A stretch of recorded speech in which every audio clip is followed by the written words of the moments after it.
पंजोम रियाजी का हमारा सबक चल रहा है अशरी कसर यानी डेसिमल फ्रैक्शन, जिसमें आज हम आधा, पाव, पौन, सवा वगैरह का अशरी कसर में लिखना सीखेंगे। Writing half, quarter, 3 quarters, 1 1/4 etc in decimal form. Half यानी आधा, क्वार्टर यानी पाव, 3 quarters यानी 3 पाव यानी पौन, 1 1/4 यानी 1 पूरा और क्वार्टर यानी पाव यानी सवा। डेसिमल फॉर्म में हमें लिखना है। इसके लिए देखिए, आधा बराबर होता है 1/2। ये हम इससे पहले सीख चुके हैं। कुल 2 हिस्से अगर किए जाए, एक चीज के 2 टुकड़े किए जाए, उन 2 टुकड़ों में से एक टुकड़ा, किसी एक चीज के 2 बराबर टुकड़ों में से एक टुकड़ा, एक रोटी के 2 बराबर आधे आधे टुकड़ों में से एक टुकड़ा यानी आधा। तो आधा यानी 1/2। अब 1/2 को हमें, ये जो है 1/2 ये आम कसर की सूरत है। हमें इस आम कसर की सूरत को अशरी सूरत में लिखना है। और आप जानते हैं अशरी कसर ऐसी कसर को कहते हैं जिसके नसब नुमा में 10, 100, 1000, 10,000 इस तरह के आदाद हो। अब यहां पर तो नसब नुमा में 2 है, तो इस सूरत में हम इसे अशरी कसर में कैसे तब्दील कर सकते हैं? तो हमें चाहिए कि नसब नुमा में 10, 100, 1000 इस तरह का अदद लाएं। यानी चूंकि हम जानते हैं किसी भी कसर के शुमार कुनिदा और नसब नुमा को एक ही अदद से ज़रब दे सकते हैं। अब अगर हम 2 को ऐसे अदद से ज़रब दें कि उसकी कीमत 2 से बदल कर 10 या 100 या 1000 हो जाए, तो हम इस तरह से 1/2 के नसब नुमा में 10, 100, 1000 इस तरह के आदाद ला सकते हैं। तो 1/2 इस आम कसर को अशरी कसर में, अशरी सूरत में लिखने के लिए हमें इसके नसब नुमा को सबसे पहले तो कोशिश करना चाहिए कि 10 बनाया जाए। अब हम जानते हैं 2 को हम आसानी से 10 बना सकते हैं। कैसे? अगर हम 1/2 2 को हम अगर ज़रब कर दें 5 से, तो 5 दूनी 10 हो जाएगा। और हम जानते हैं कि किसी भी कसर के शुमार कुनिदा और नसब नुमा को एक ही आदत से ज़रब कर सकते हैं। नसब नुमा को हमने 5 से ज़रब दिया, शुमार कुनिदा को भी हम 5 से ज़रब दे दें, तो इस कसर की कीमत में कोई फ़र्क नहीं आता। अब ऊपर ज़रब होने के बाद हो जाएगा 5 एका 5 बटे 5 दूनी 10। अब जो है 5/10 ऐसी कसर आम कसर बन गई है जिसके नसब नुमा में 10 है। यहां से हम 5/10 को आसानी से अशरी सूरत में लिख सकते हैं। कैसे? 5/10 यानी 5 जो है 10वां के मकाम पर है, यानी 0.5 10वां। इस तरह के सवाल हम कर चुके हैं अभी। देखिए यहां पर दूसरी बात, आधा को हमने 0.5 लिखा है, यह अशरी सूरत है। हम देखिए आधा को दूसरे तरीके से कैसे लिख सकते हैं। आधा बराबर होता है 1/2 बराबर।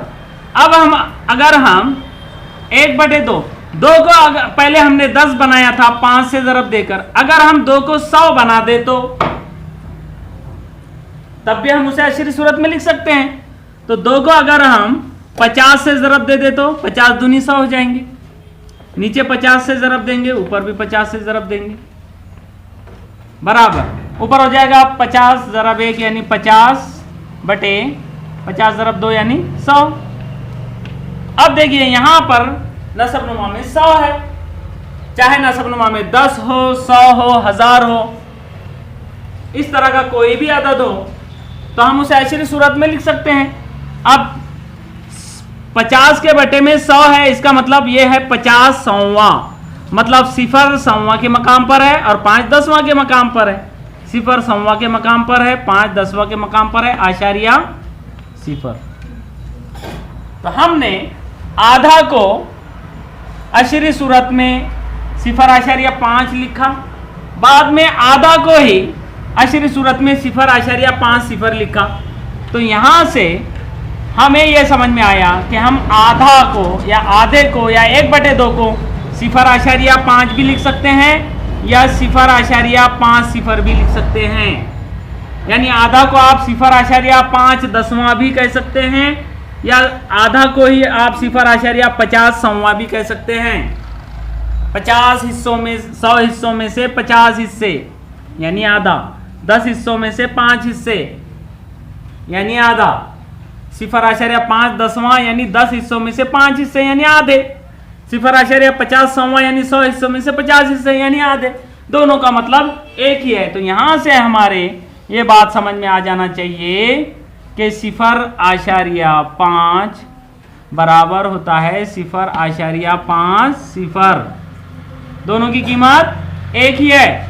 और न सिर्फ 0.50 बल्कि आप इसे मजीद इस तरह से बढ़ा सकते हैं 0.50। कितने भी आप सिफर लगाइए आगे, इसकी कीमत आधा ही रहेगी। ये सब आधा की ही अशरी सूरतें हैं। ये सब इन सब के सब आधा की अशरी सूरतें हैं। ठीक है। तो अब यहां से पाव को हम अशरी सूरत में कैसे लिखेंगे? पाव बराबर होता है 1/4। 1/4 बराबर, अब 1/4 में नसब नुमा में 4 है, हमें चाहिए 10, 100, 1000 ऐसा अदद चाहिए। अब यहां तो 4 है, तो हम कैसे बना सकते हैं इसे? 10 बना सकते हैं हम 4 को। 4 के पाड़े में 10 तो आता नहीं, तो अब हमें 100 बनाना पड़ेगा 4 को। कितना? 100। तो 4 को 100 बनाने के लिए हम 4 को अगर जरब कर दे 25 से तो कैसा रहेगा? 25 चौक 100 हो जाएंगे ना। नीचे 25 से जरब तो ऊपर भी 25 से जरब बराबर, ऊपर हो जाएगा 25 का 25 बटे 25 चौक 100। अब यह हो गया 25 सौवा यानी 0.25। यह हो गया पाँव की, ये आम कसर की सूरत है और ये अशरी सूरत।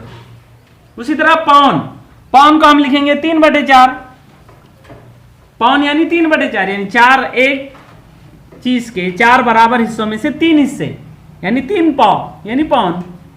3/4 यानी पाउन। तो पाउन को हम 3/4 को हमें 4 को हम जानते हैं 4 को हम कितने बना सकते हैं? छोटे से छोटा अदद 10, 100, 1000 वाला 25 से जरब देकर हम इसे 100 बना सकते हैं। नीचे 25 से तो ऊपर भी 25 से बराबर होगा 25 तिया 75 बटे 25 चौक 100 यानी 75 सौवा यानी 0.75। यानी पाउन को हम 0.75 लिख सकते हैं या 75 सौवा।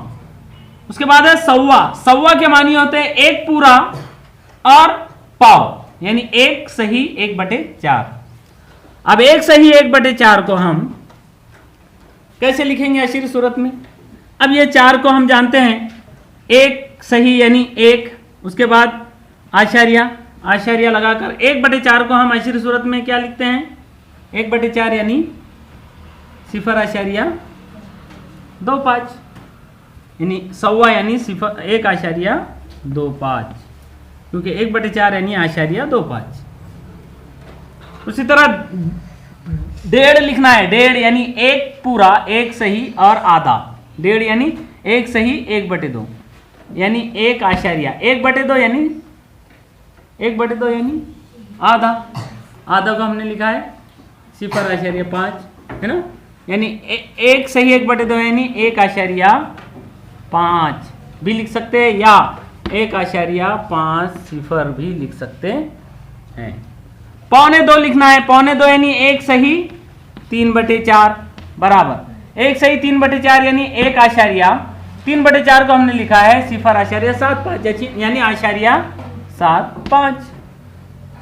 17.5 लिखना है तो 17 सही 1/2 यानी 17.1/2 यानी 0.5 या 17.50। ठीक है। तो इस तरह से हम पाउन, सौवा, 1.5, 1.25, 17.5, 18.5, 19.5, 20 ऐसे आदात को अशरी सूरतों में लिख सकते हैं। मश्क नंबर 40 में कुछ ऐसे ही सवालात है। ज़ैल की कसरों को अशरी कसरों में लिखिए। पहला सवाल है, पांचवा सवाल यहाँ पर है पौने 15। 1 से 4 तक के सवालात आप हल करेंगे। पांचवा सवाल पौने 15। पौने 15 को हमें लिखना है अशरी सूरत में। तो देखिए पौने 15, पौने 15 के मानी होते हैं 14 पूरे और पौन यानी 3/4, ये हो गए पौने 15, यानी 15 में पाव कम। अब 14 3/4 यानी आशारिया 75, 75 सौवा। 3/4 यानी 100 में से 75, 75 सौवा हो गया जवाब। छठा सवाल है 16.25। 16.25 को हमें अशरी सूरत में लिखने के लिए देखिए 16.25 को हम लिखेंगे 16.25 बराबर 16 पूरे और 1/4, 16 से ही 1/4 यानी 16 आशारिया 1/4 यानी 25 सौवा। 100 में से 4 हिस्सों में से एक हिस्सा यानी 100 हिस्सों में से 25। उसी तरह साढ़े 28 है 7वां सवाल। इसे हमें अशरी कसर में लिखना है अशरी सूरत में। साढ़े